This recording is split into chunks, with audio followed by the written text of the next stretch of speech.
shoulder. Tiklop ko para folder, hindi nga masolder, pero ang war is not over. Aking burn ay forever, nasa magkabilang daliri. Mga tusok ng karayo, marka ng mananatili. Alam ko mali pero buhay ko dito naging makulay. Bala ang alay para sa aming mga kaaway. Ang mawali sa amin na mahal, ako'y nakahanda na. May tempo ang kalaban ng edad, ihihito na. Pero teka muna, ito ba'y katotohanan? Mabigat na katanungan, ano bang pinaglalaban? Na dahil basag ang buhay mo'y sa sakripisyo. Kahit alam mo nga hastong nga kulungan ng nicho. Ang peligro at bata sa buhay namin ay likas. Bawat luwang papasak, bala ang katumba. Gusto mo ba na sumama sa aming mundo na madama? Na may halong lungkot at saya at may kababala ang pagtubos sa sala ng iba. Ang kaligtasan sa isa't isa inasa. Yan ang buhay ng gangsta. Yan ang buhay ng gangsta. Buhay ng gangsta. Lagi na lang umiinit ang aking ulo, o para bang gustong pasukin ang lahat ng gulo.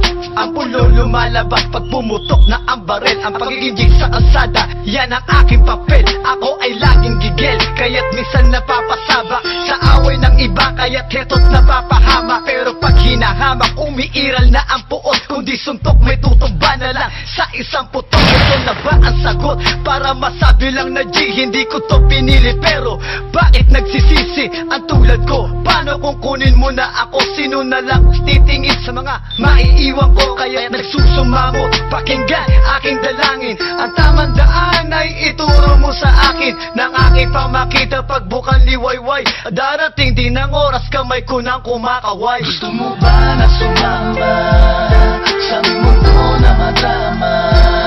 Na may halong lungkot at saya at may kababala ang pagtubos sa sala ng iba.